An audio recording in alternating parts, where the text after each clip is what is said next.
This video is for entertainment purposes only. None of the information you are about to hear should be considered medical advice, and you should always consult a licensed medical practitioner before embarking on a health or lifestyle change.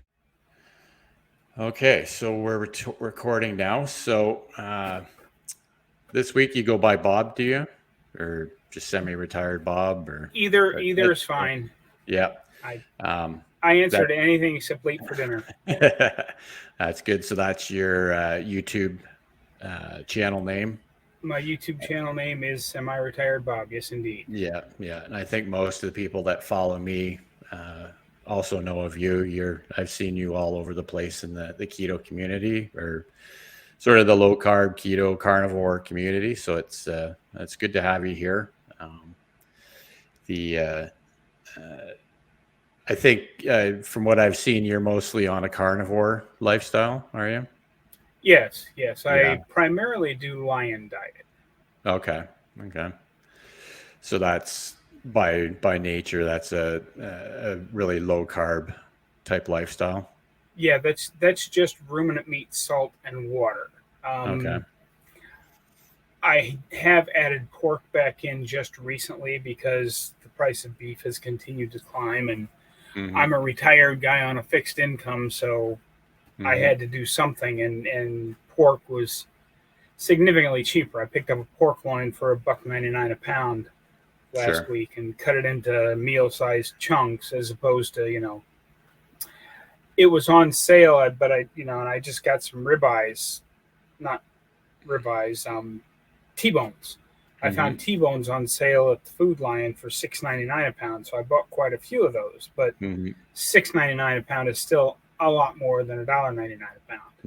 Yeah, for sure. Yeah, and like they say, you just got to do the best you can with what you can, right? Like we'd all like to be eating grass-fed, Wagyu beef or whatever, but at the end of the day, you have to do the best you can.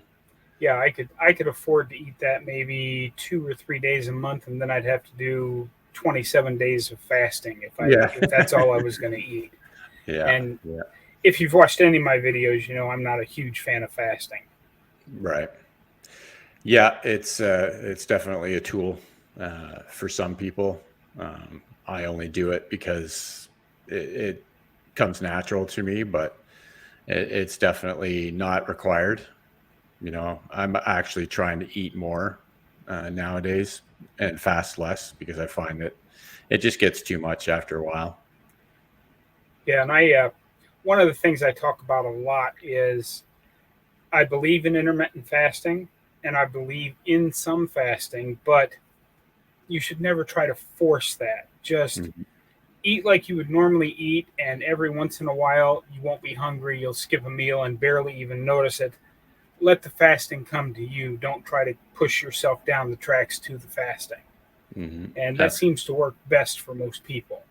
Yeah, absolutely. I do find you're 100% correct if you just let your body do what it needs to do and eat when you're hungry and stop when you're full. And then, if you're not hungry, well, then maybe you can skip a meal. But you're right. Trying to force it is never a good thing. I've only done one extended fast in the last 4 years where I went 48 hours or something like that. And it was an experience, but it wasn't really one that I enjoyed. So I just don't do that anymore either. Yeah. Well, one thing I like to start with in these interviews is just if you could sort of let us know what started you down this sort of healthy journey pathway, how you got there and sort of how you started and how it's going, and then we can go from there. Okay, well, to understand how I got to where I am, we have to go back to 1983. Okay. 1983 is when I got discharged from the Army because I had gout. Okay. And gout is one of those diseases that it just interferes with everything. It makes it impossible to walk, impossible to exercise. And over the course of time, I followed, every doctor that I ever had gave me basically the same advice. And I followed their gout diet. And of course, it didn't help. But all it did do is 15, 18 years down the line, as I slowly kept gaining weight and gaining weight, because every time I started an exercise program, I couldn't stick to it. And of course, as you know, being about the same age as I am, or within 10 years or so, Mm-hmm. you know that back in the 80s and 90s, everybody knew as fact that all you had to do to lose weight was to eat less and move more. It's just, Mm-hmm. that's the way it was. It's what was taught to everybody. But it did not work for me, because every time I tried to move more, my gout would flare up and I couldn't do it, and I'd end up worse off than when I started. Mm-hmm. Fast forward to when I was diagnosed with um, diabetes. And I was given basically the same advice by the diabetes nurse, the diabetes nutritionist, and she put me on a what she called a carb controlled diet, which was 60 grams of carbs, 3 meals a day, plus 3 carb snacks. Okay. So as we know now, that adds up to about 240 grams of carbs a day, which is way too much. So all that advice did to me is 4.5 years ago, it bought me a triple bypass surgery. Mm. And just a little less than a year ago, I was sitting right here in this trailer, parked in the exact same spot where it is now down in North Carolina. And I have always been travel, tourism, photography, camping kind of a consumer of YouTube. And I have no idea how this video got suggested to me, but right in the middle of my homepage was a video by Dante Ferrigno. His channel is Ferrigno's Freedom. And the title of the video was 125 Days of the Lion Diet. Well, I didn't know what the Lion Diet was, but he had a before and after picture on his thumbnail. And it's like, well, that looks pretty good. Let me see what it's all about. And I wasn't very far into the video when I realized that it was just an extreme form of keto. And of course, I had always been told I can't do a keto lifestyle because they're all primarily meat based.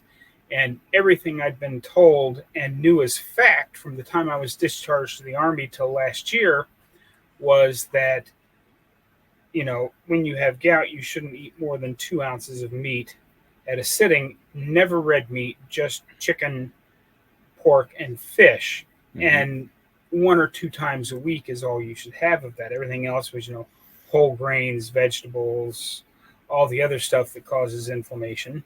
Right. But I did a little more digging and searched for carnivore diet and found Dr. Ken Berry, a little guy with a little YouTube channel that a couple people might have heard of. Yeah. And I noticed that he was going live that night. So I tuned in, and of course I got in there and there was already 2,000 people waiting on him to go live. And I thought, well, geez, I'm never going to get a question answered. Mm-hmm. But I dutifully typed my question into the comments where I just said, I have gout. I can't really do a high meat diet. Is there a form of this diet that I can do that has any chance of helping me? And if I had known it was going to be this successful, I would have written the name down. It was one of his moderators. I don't remember if it was Mitzi or Two Crazy Ketos or who it was, but somebody said, Bob, meat does not cause gout. Here's some links to Dr. Berry videos that you can watch about this. So I immediately left the live stream and went and started watching those videos and proceeded to have everything that I knew as fact turned upside down in a matter of about 15 minutes of watching videos. Mm-hmm. Everything I'd known since the time I was discharged to the Army until this time last year, it was just wrong. And I had no idea it was wrong. My doctors had no idea it was wrong. But I then made the decision that, okay, well, this guy is a good old country doctor from Tennessee. He speaks my language because I'm originally from the Appalachian area as well. So I'm going to give this a shot. And when I got home from my travels, I got home on May the 8th and went grocery shopping and started on May the 9th, the day before my 59th birthday. Okay. And that's how I came into it. Yeah, and that seems to be, there's always some sort of precipitator to things like that, and it's I guess you're talking about gout, and with the thing with that is, I just actually got over figuring out that I did have a gout flare up in my one foot like 3 weeks ago. And you're right, it's the worst. Like, you can't do anything. You can't walk, you can't, and then you can barely even sleep because it hurts so much. And it turns out that with me, like, I've been keto for 4 years, but I had still, and I'll admit, probably consumed too much alcohol over those 4 years. It's not like I'm drinking every night or anything, but it's more often than it should be. And so I've cut that out. Mm-hmm. Uh, Ever since, again, I dug deeper into what causes it, because I knew it wasn't red meat, like, but what else causes it? And they say that, like, sugar and alcohol and red meat together all at the same time is a big contributor to it. So, but everything's gone away ever since. Like, I haven't drank in 3 weeks, and my foot feels fine now. So it's one of those lessons I learned later in life about that kind of thing. But Yeah, that's the one piece of advice that I've always gotten. The army doctor said it to me when he was discharging me, and the first doctor that I found when I got out of the army said the same thing in almost the exact same words. They both said, "Bob, you have gout. You can either drink or you can walk. You mm-hmm, cannot do both." mm-hmm, So I haven't had a drink since 1983, just right, because I like walking, even though mm-hmm, I haven't been able to do a whole lot of that until recently. mm-hmm. Yeah, absolutely. Like, after being off work for 3 days trying to be able to get a shoe on again, I was like, it's not worth it. Mm-hmm. It's to that pleasure, or I guess pseudo pleasure you get from drinking alcohol, is just not worth it when it. And I know, and again, I'm not going to sit here and say that what I was doing for the last 4 years you know, was great. It's one thing that I never really cut out of my lifestyle as much as I should have. Uh, but now I've basically been forced to, and at the end of the day, I feel a lot better, even just after 3 weeks of cutting it out. So I guess it's a silver lining. Yeah, and that's whether it's alcohol or sugar or sweet treats or whatever the thing is that's making us not feel good. Hmm. Once we've done keto or carnivore long enough that we know what feeling good feels like, finding something that makes us not feel good is a very, very strong motivator to Hmm. keep us from doing that thing again. Absolutely. Yeah, I always say that, like, just a lot right along those lines, is that, once you start feeling as good as you can on a proper lifestyle, you until you do that, you never realize just how crappy you felt before. Like, Yeah, you thought you were living your life, but then, now that you can actually feel good, now it's actually living. yes. Yeah. So you started this last year, and you've been just sticking straight to the lion diet basically the whole time. Yeah, well, I started off on carnivore. Okay. Um, I started that on May the 9th, um, and stuck to it really hard. And after I got past some people call it the keto flu. Dr. Berry likes to call it the carnivore cleanse, Mm-hmm. where you spend a lot of time in the bathroom the first couple, 3 weeks. Mm-hmm. Um, but after that, as I've talked about a few times, I sat down to make a video. I don't even remember which one it was, but it was one of my sit down videos early on. And I realized I left my note sheet a little bit out of my reach on my Okay. left hand side. And my left shoulder has always been one of my real problem spots. And without even realizing, I just reached over, grabbed my notes, and looked at it and was reading through my notes, and then suddenly realized, wow, did I really just grab that? Because before I would have had to turn and reach for it with my right arm because my left arm just Mm. didn't move that way. Um, so I started seeing results, and then I started my walking challenges in September, which was 4 months into the thing. And then for October, I decided just, I don't even know why I decided it. I just decided I was going to try and tighten it up a bit. So that's when I started the Lion Diet. And that's when my mile and a quarter, mile and a half walks very rapidly turned into 3 and 4 mile walks. Mm-hmm. So I saw a lot of really good progress with the Lion Diet, and I felt so good I just keep going. Yeah. And now Yeah. I've been doing that since basically October the 1st. So October, November, December, almost 4 months now. So it's been a little over 8 months total, and about half of that's been on the Lion Diet. Hmm. Yeah. That's the one thing I noticed too, is that things that you're used to feeling pain when you're doing certain things. Like I've got, my knees are pretty banged up from sports when I was younger, and I always had a sore back. But that, within a month of cutting out the carbs, I was finding, you know, just bending over to tie my shoes at one point was painful. So that's definitely one of those things that you don't realize is happening until you're like, oh yeah, I used to not be able to do this, but now I can. Yeah, and that was actually one of the first things I noticed because, I had missed work after I couldn't get my DOT certification back after my heart surgery. I was driving for Hmm. a local delivery company, just driving a van around for the Hmm. guy, and missed work a couple of times because I literally could not reach my feet to put on socks and shoes. Hmm.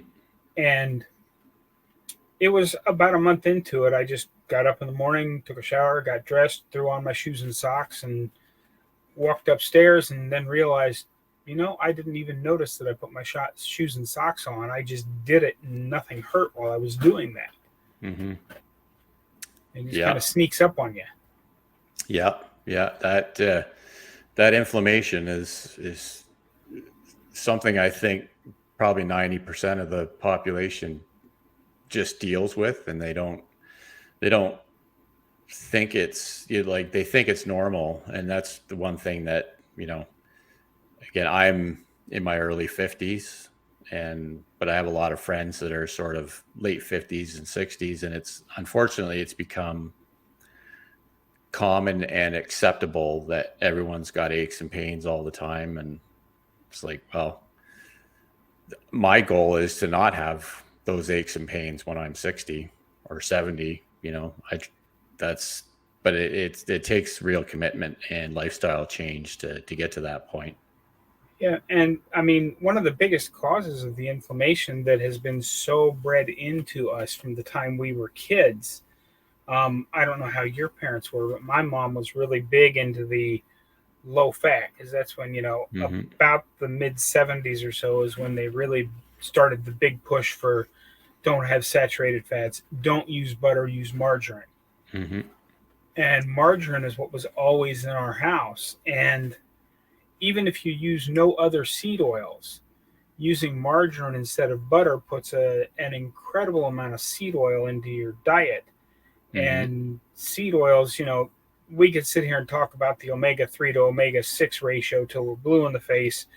I don't understand it that well because I'm not a doctor. I don't even play one on TV. Hmm. But I do know that they're inflammatory. Hmm. And most people have some sort of inappropriate inflammation in their diet because they've been told that butter and ghee and saturated fats are bad for you at some point, and they switched over to seed oils to Hmm. get their. I forget who I was watching, but I guess now in the standard Western diet, over 85% of the fat most Americans consume comes from seed oils. Hmm. Well, no wonder everybody's so inflamed. Yeah. Yeah, absolutely. You can't. You can almost not pick up any product off a shelf in a grocery store nowadays that doesn't have seed oils in it. Like it's just ridiculous where it winds up anymore. Like I get it. It's a cheap ingredient that companies like to use to add their supposed fats into the product while still keeping it, technically low fat. But yeah, it's crept into almost every food that people eat these days. Yeah, and besides the seed oils, when they took, because fat is the flavor, when Mm-hmm. they took saturated fat out of processed foods and they replaced the fat with seed oils, well, seed oils don't have a whole lot of flavor adding qualities to them because they're basically just chemical storms. Mm-hmm. So they then also had to add a bunch of sugar into it to make it taste good. Mm-hmm. Because it can be the most colorful, like Lucky Charms cereal in the world. If it doesn't taste good, nobody's going to eat it. Mm-hmm. And there are people out there literally making a high six-figure income as a chemist working for a food company, making sure that the food hits the bliss point Mm-hmm. of tasting good for people. And they get paid an awful lot of money to devise their chemical formulas for what they're doing to the food to make it taste good. Mm-hmm. And if you stop and think about that for a minute, that is just really wrong to say that they're creating food with a chemical formula. Mm-hmm. When the only chemical formula we should be eating is the digestive formula of a cow or a sheep or a goat when Mm-hmm. we cut them up into tasty sized bites and eat them. Right. Yeah. Yeah. It's scary, and I'm sure you've seen the latest food recommendations that are coming out of the U.S. now, where they've come out and actually said that Fruit Loops are more nutritious than beef Yeah, and eggs. and eggs. Beef Yeah. and eggs are at the bottom. And, well, yeah, and I've actually done a lot of digging into that as well as watching a few of the other bigger influencers that have been talking about this thing. The funding for that study Mm-hmm. comes from big food and big pharma. Right. And the guy who is in charge of putting that out is, I forget exactly which company he worked for, but he was a former CEO of one of the big food companies. Mm-hmm. Now it's all starting to make sense how those recommendations are coming into being Mm-hmm. because everybody's getting their kickbacks on all of this stuff. Yeah. I mean, it goes all the way back to Ansel Keys, Mm-hmm. who designed the first food pyramid and did what he ended up calling the 7 country study, but was actually a 21 country study. And he threw all the ones that didn't fit his narrative away. Mm-hmm. And come to find out, he was sponsored by the sugar companies Yeah. to say that it's not the sugar causing problems, it's the fat. Mm-hmm. Yeah. And that study has killed millions of people. Yes, yes, it So, has. yeah. So yeah, and it's it goes back even farther than that. Really, like you're right. That was the tipping point for Western civilization. I think is for what we're seeing today. But the whole premise of breakfast being the most important meal of the day was brought about by Kellogg's. Yes. He had a product he needed to sell, and it turned out it was a good something that could be eaten for breakfast. So he spent the money to put it in people's heads that they needed to eat breakfast. Oh, and by the way, here's my cornflakes. Just eat those. Yeah. I mean, it's two of the biggest ad campaigns that Big Food has put out there that have Mm-hmm. been very successful. Mm-hmm. Breakfast is the most important meal of the day, and milk, it does a body good. Mm. It Yeah. certainly does. It makes your body grow and Oh, yeah. grow and grow, but Yeah. not in the correct direction. Right. And I think you're right. Like, I think that where the whole dairy thing went backwards though is when they started saying, "Oh, well, just drink skim milk. There's no fat in it." Okay, well now you're basically just drinking sugar water. That's Yes. all it is. All that's left is the sugar. Like, you've taken all the healthy aspects out of the milk, and now, like they always tell people that, oh, well, I need to gain weight really quick. Well, just start drinking a gallon of skim milk every day, and if you can tolerate it, you're going to gain weight, basically. Oh yeah.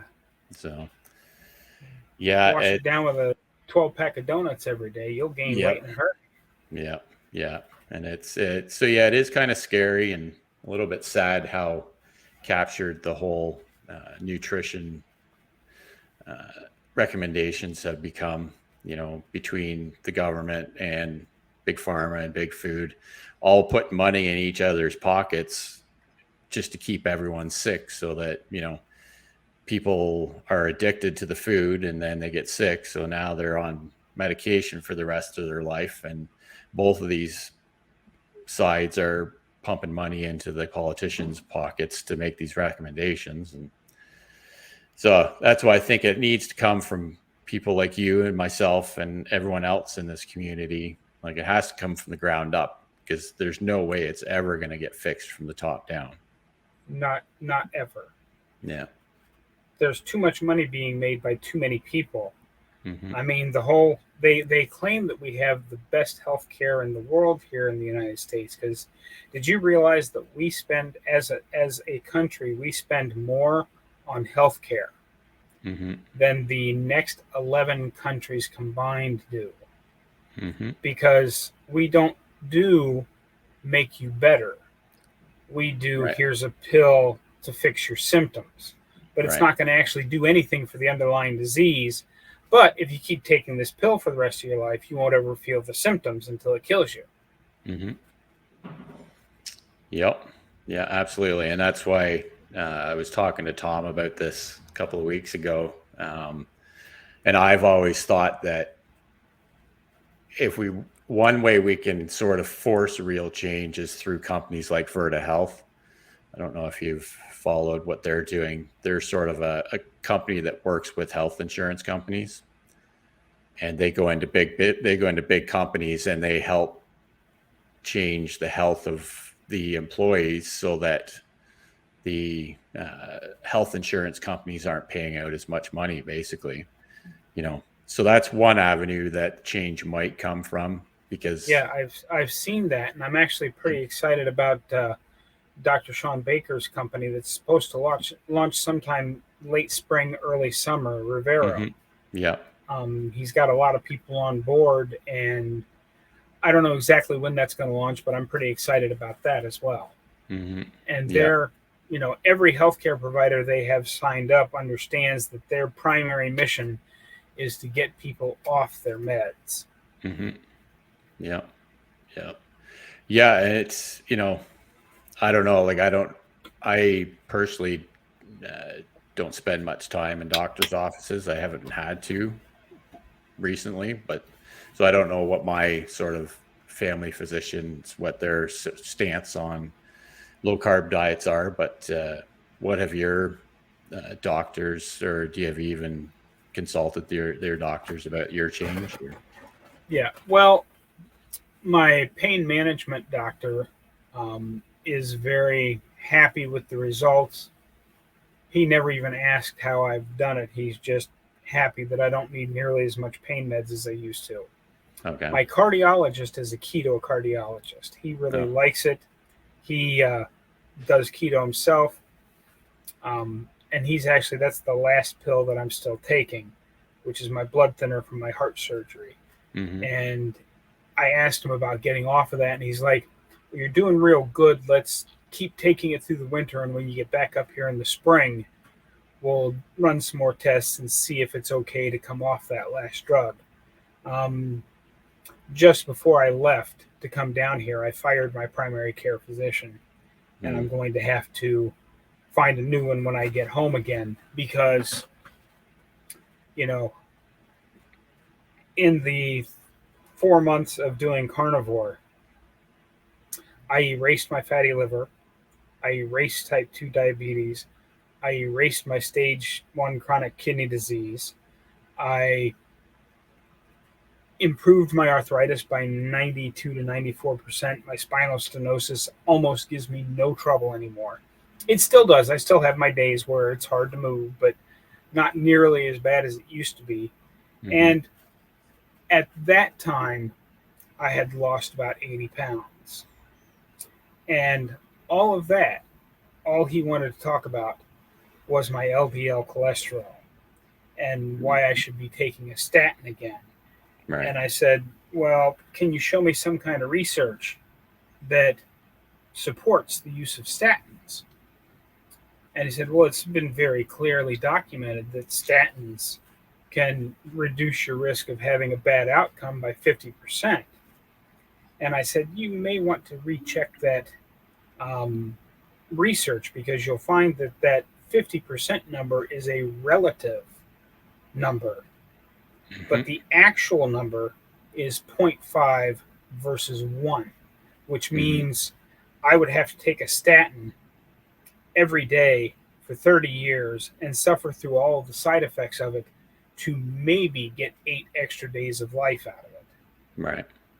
And as it turns out, since I had that conversation with him, I have then since discovered that that extra 8 days doesn't come from anything the statin is supposed to do. It comes from the mild anti inflammatory effect that a statin has that helps dilate your blood vessels. Okay. It has nothing to do with the reduction of cholesterol in any way. Mm-hmm. And I actually took him a couple of the studies and he didn't want to hear it. He said, well, this just can't be right because I know what I know and I'm the doctor. And I said, well, it's nice that you're so secure in your knowledge that's wrong, but I'm sorry, but you're fired. Please Mm-hmm. prepare all my records for transfer to my new doctor. Yeah. And that, unfortunately, that's the way it has to be sometimes. Like I Yeah, know. I mean, and I've been seeing him for, you know, 15, 20 years. I can't tell you exactly how long I've been going to him. Mm-hmm. He's always seemed like a really nice guy, but he was brick-headed and refused to even listen to what I was trying to tell him. Mm-hmm. And I mean, I had the studies right there in front of me. It was, it's plain to see if anybody wants to see it. Mm-hmm. But I understand doctors don't like to be challenged because they like to be the smartest person in the room. Mm-hmm. Well, I have news for him. He was not the smartest person in the room the day when he and I were sitting in the room together Mm. because I'm not actually a dumb retired truck driver. I just play one on YouTube. Yeah. Yeah. Knowledge is power for sure. And Mm-hmm. it just takes the time to look for the right studies, like, ones that aren't sponsored by big pharma or food companies, um, and ones that are going to tell you the truth, and looking at the whole story of things like cholesterol. It's if because all you're right, all the doctor will ever talk about is your LDL level. They'll never even, if you ask them, well, what's my triglycerides at? They'll be like, well, what's it matter? Your LDL's high. Well, it all matters. It's all relative. It all has to be taken in context, or they're just jumping Mm-hmm. the gun to try and sell pills, basically. Yeah. Well, and you know why? They don't really, I mean, they'll look at your triglycerides and they'll look at your HDL and they'll say you need to get your triglycerides down, or they'll say you need to get your HDL up. But Hmm. you know why they don't offer pills for those? Because there aren't any. Right. The only thing they can affect with a pharmaceutical is your LDL, which Hmm. is why every time the pharmaceutical rep comes along, they come into the doctor's office and look at their stats and say, oh yeah, you wrote this many prescriptions Hmm. for LDL. You're doing a great job. You're a great doctor. Have a nice day. Yeah. Yeah. It's again, it's just kind of scary how, and unfortunately, like you say, a lot of physicians aren't going to listen, and they always insist that they're right, just based on, like even Dr. Barry will say that they get maybe 2 days of nutrition training in their whole however many years they take to become a licensed physician. So the fact that they think that they know everything about that, if they don't do study or do more research post, education, then they're not going to learn anything that's come out that's new and that we've all realized that was, like you say, they've given us the wrong information for what, 40, 50 years now. Yeah. And I mean, I am certainly not an expert, but the amount of studying that I've done since I initially discovered Dr. Berry, because I have literally watched every video on Dr. Berry's channel, but I've also gone down into, as he calls them, the show notes and looked at most of the studies that he uses for making his videos. I've watched a lot of Sean Baker, a lot of Anthony Chafee, and I read and watch videos pretty much all day, every day, because I'm retired. I don't have anything better to do with my time. And while I am not an expert, I have no degree in nutrition or medicine or any of that kind of stuff. I'm just a retired truck driver. If there were a test that everybody in the country had to take about the true facts of nutrition, I'm confident, with very few exceptions, that I would come out in the top 1% of knowledge about nutrition that is actually right. Not the stuff they're teaching in nutrition school, because that's just wrong. I just got into a discussion today because an interview that I did on a different channel came out today, and one of the commenters was talking about gout and how did I know, and why was I so sure that I had gout, and how did they know what caused it?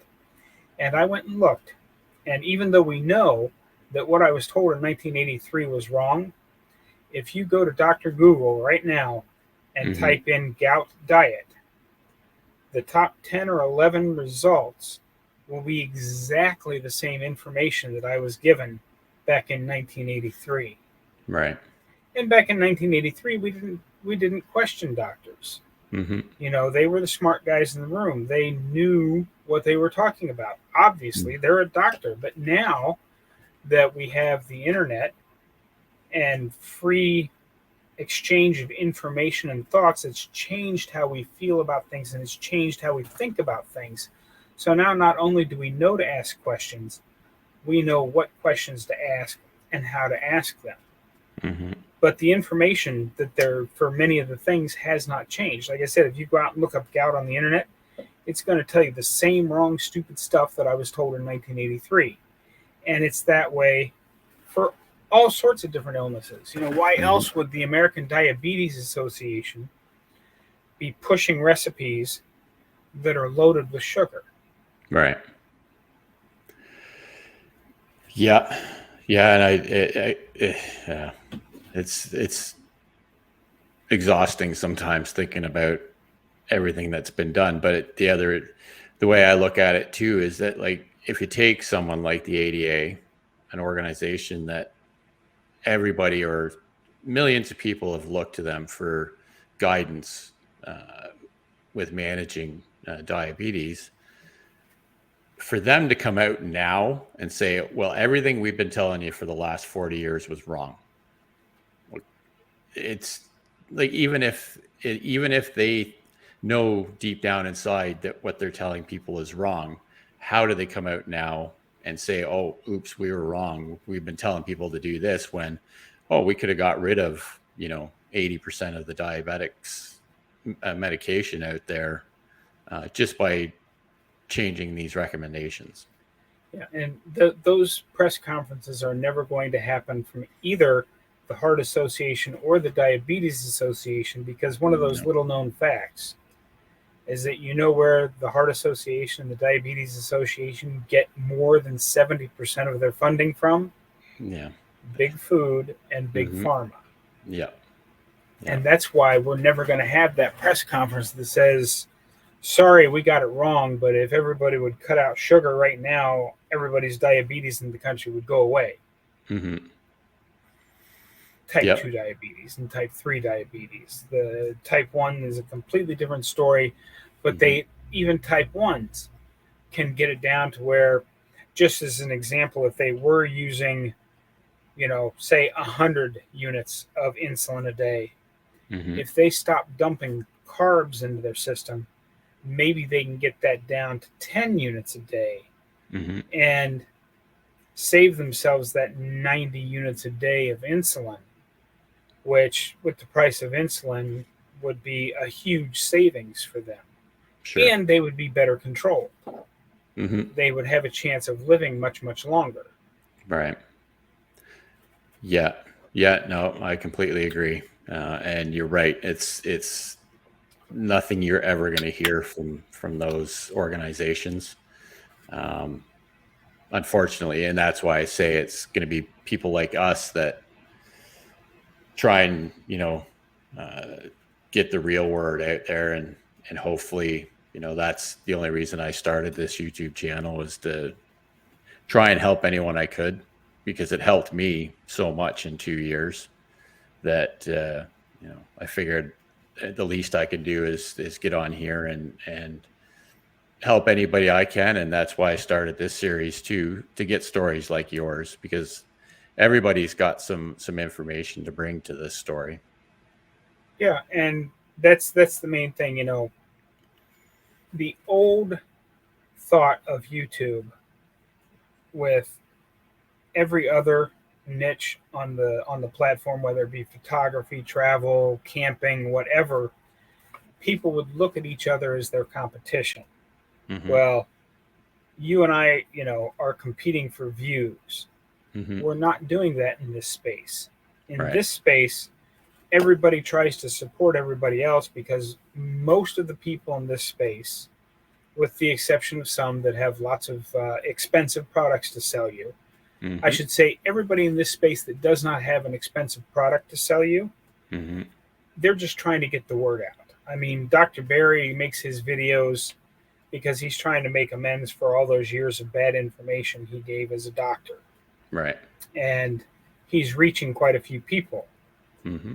And I don't know who's going to watch my video tomorrow, but if that video that I made today helps one person tomorrow, Mm-hmm. then it was worth going out and walking 5 miles in laps around the church while I talk to the camera, because that one person then has a chance of telling somebody they know. Mm-hmm. And that's how this word is going to spread. Just like, I'm coming on your channel at some point when I get my setup finished here, because right now, as you can see, I'm still waiting on my desk to get finished so that I can Yeah. actually set up my good camera and some other equipment in here and start doing some interviews of my own. But Right.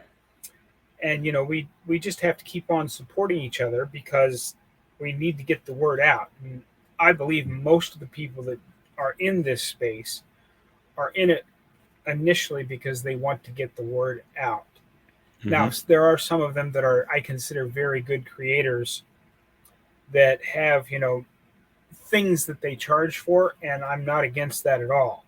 Mm-hmm. But they have an awful lot of experience in this space, Sure. and to expect somebody with 10 to 15 years of experience in this to give away all their knowledge for free is not realistic.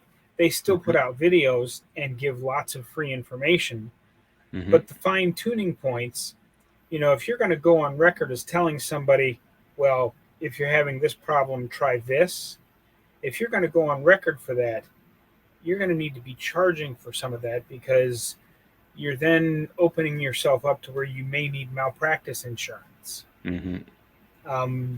So I don't have a problem with those people making money, but most of the people in this space are trying to just get the word out. You're just trying to get the word out. I'm just trying to get the word out. Two Crazy Ketos just trying to get the word out there. Mm-hmm. All of the people that you and I both watch, Mm-hmm. 95% of them are just trying to get the word out. Yeah. And it filtering by word of mouth from one person to the next is how this has grown from some oddball thing back in the days when Dr. Atkins wrote his book to now there are hundreds of thousands of us out here doing this, Mm-hmm. showing great results. And that's how we make a dent. One person at a time at the ground level. Mm-hmm. Yep, I completely agree, and I think you hit the nail on the head there. It's making showing the results is, unfortunately, with the way people are these days, that even if they're really committed to making a lifestyle change, it's the results that I often find motivate them to take that first step. Because if you can show them good results, it's at least a first step. Getting people to stick with a real lifestyle change, as you probably know, is pretty hard. Like it takes a moment in your life where you have to make that decision to say, okay, well, enough's enough. I have to change something, and you have to really commit to it. But seeing the results, when I first started keto, I saw the results that my one cousin had doing it for a year. And that sort of made it up in my mind that said, hey, if that's the results I can get, well, then I'm committed. I'm going to jump in and I'm going to do it. Yeah, and seeing the results that's why all of the thumbnails on my channel look about the same, just a before and after picture. I retake the after picture about every 3 or 4 weeks, just so that people can see me getting smaller. Mm-hmm. I am at heart a YouTuber. I know all of the fancy tricks to do with Photoshop to make an eye-popping, compelling thumbnail that people will click on. But that's not what I'm after with these videos. Because the thing that made me click on Dante's video was the before and after picture. And me having just a basic thumbnail with a before and after picture, I figured that is going to grab the type of person that I want watching my videos. Would I like to have, 100,000 subscribers and every video, get 10 to 20,000 views? Of course I would. Anybody that says they don't want that is probably trying to sell you something. But I don't want to get those people to look at one of my videos based on some fancy thumbnail or some slick artwork. Sure. I want the people that are looking for answers that I'm trying to give them. And if that means I grow slower than I could have, or end up not getting quite so many subscribers as I could have, I'm okay with that, because I know I am slowly getting the word out there. And that's what this is all about. Yep. Yeah, absolutely. Like it's, even my channel, it's, I'll admit, for quite a while there, I wasn't consistent enough with it. But I've committed this year to doing whatever I can to, be as consistent and get as much good information out there. And that's why I started doing these interviews again, because to me, they're not, these kind of videos, they're easy to make. There's really not that much that goes into them. And ultimately, compared to like my recipe videos, they don't get the views that those do. But in my mind, I think there's a bigger chance that bringing other stories to the platform, to people that are following me that might not know your story, again, it's a bigger chance of making that difference in one person's life. Yeah, and these may not do as well as like your recipe videos today, tomorrow, next week, next year. But over the course of the long haul, it's this type of video that's going to be evergreen for you, because new ingredients are going to come and go. New recipes are going to come and go. The next great pizza recipe is going to start walking all over. I don't even know if you have a pizza recipe. But if you have a pizza recipe out there, people are going to, if they search for keto pizza recipes, they're going to go for the most current ones and look at those. So after a year or two, you'll stop seeing as many views on those recipe videos. These may not get the biggest push initially, but over the course of the next 5 to 10 years, I predict 10 years from now that all of your interview videos will have more views, because there's always going to be somebody new looking for answers. And in the world of YouTube, we call that evergreen content. Right. Stuff that is not dated, because, if I wanted to grow a YouTube channel fast, I could go out there and chase current events and Hmm. make videos about the news cycle of the day, and I'd grow a channel fast. But that's not what I want. Sure. I'm trying to get the word about this thing that has changed my life out to as many people as I can, even if I only get it to one person at a time. Hmm. Because I mean, I was literally a year ago, I was circling the drain. I was basically surprised every morning when I woke up Hmm. because I hadn't died during the night. And now I'm not just out there walking every day, I'm hiking on trails, I'm making YouTube videos every day, and I'm making long term plans. I've got several, I can't tell you where, but I have several overnight backpacking trips planned for this fall.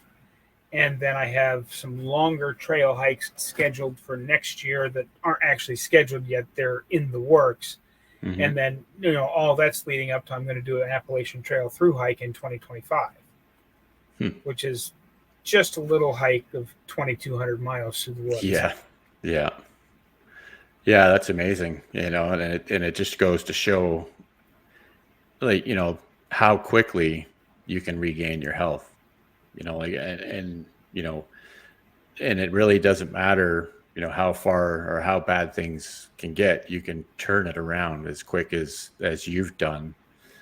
Like you say, in just 8 months or so, you've gone from not knowing what the next day is going to bring to planning a life-changing experience like that hike.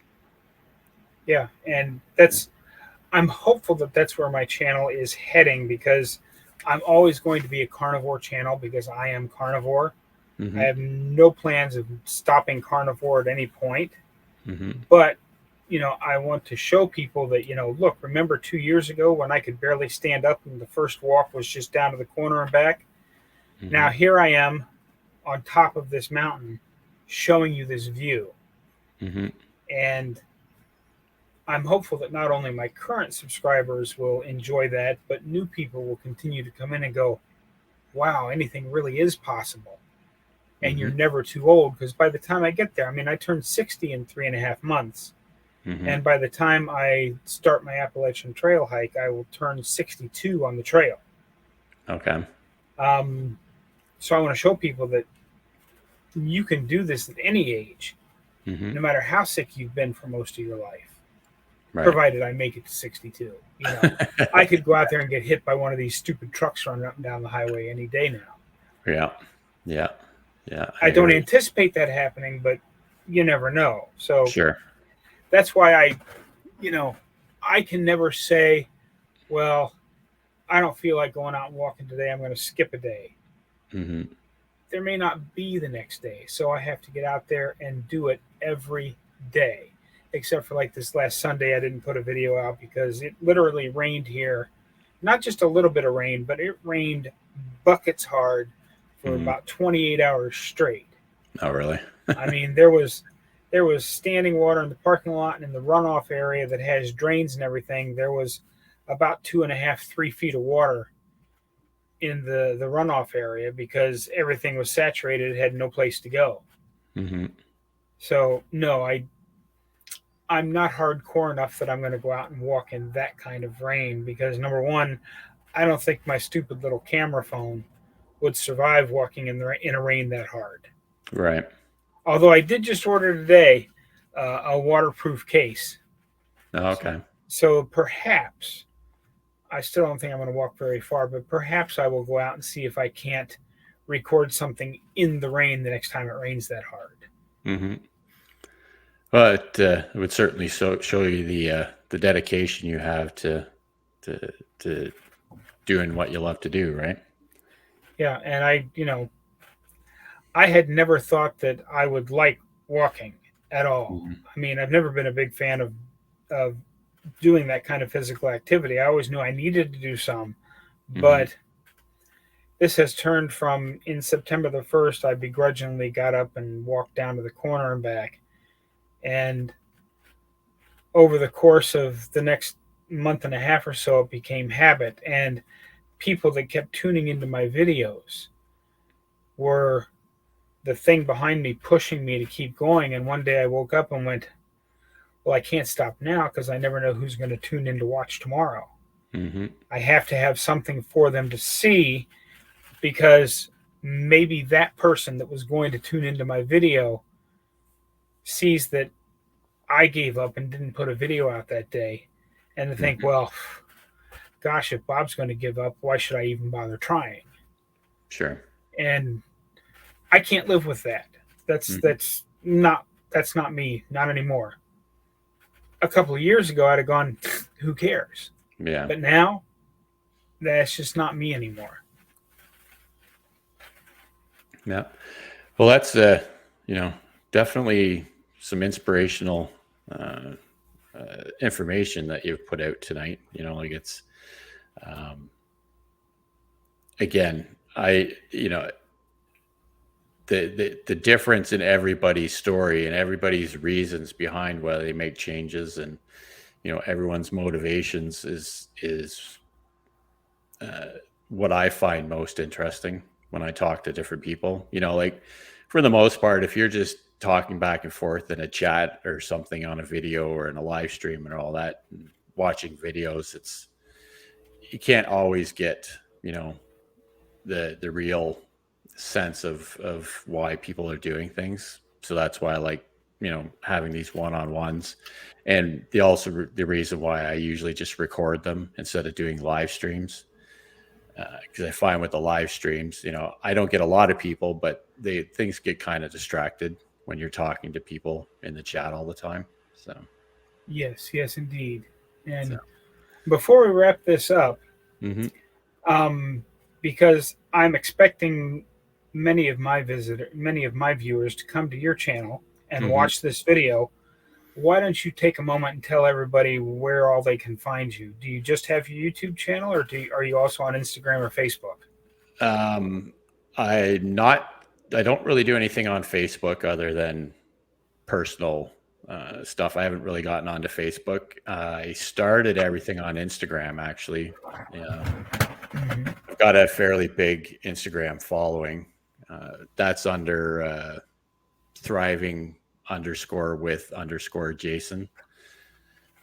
It was the same as my YouTube. It was just Jason Keto at one point, but I changed the name on that one. So it's just YouTube and Instagram. Um, I'm on here on YouTube more than Instagram these days, because I find I don't know what happened to Instagram. They are always pushing content towards people that aren't interested anymore.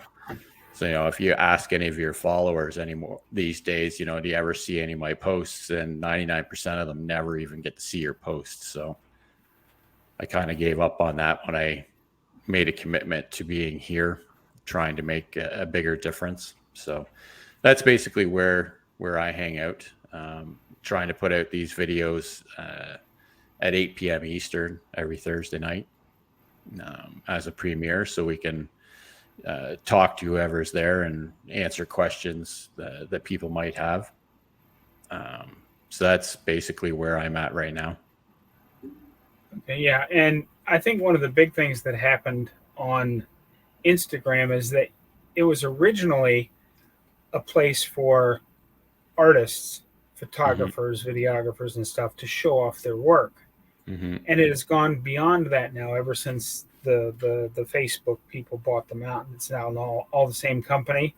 Mm-hmm. And there is a new platform that the big photographers like Peter McKinnon have moved to, Mm-hmm. and everybody that now wants to show off their art go to a different platform.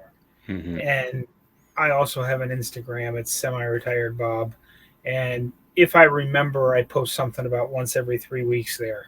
Mm-hmm. And again, I've got, I don't even know what it is, 600-700 followers on Instagram, but Mm-hmm. I really don't do much with it. Yeah. Um, I do have a new and growing Facebook group. Also, if you Okay. search Facebook for Semi-Retired Bob, it's completely free. It's a great place to get information or questions answered if anybody has any questions about anything. Um, I'm not always there, but I have several very smart people that are also in the group. Okay. One of them is one of Dr. Barry's moderators.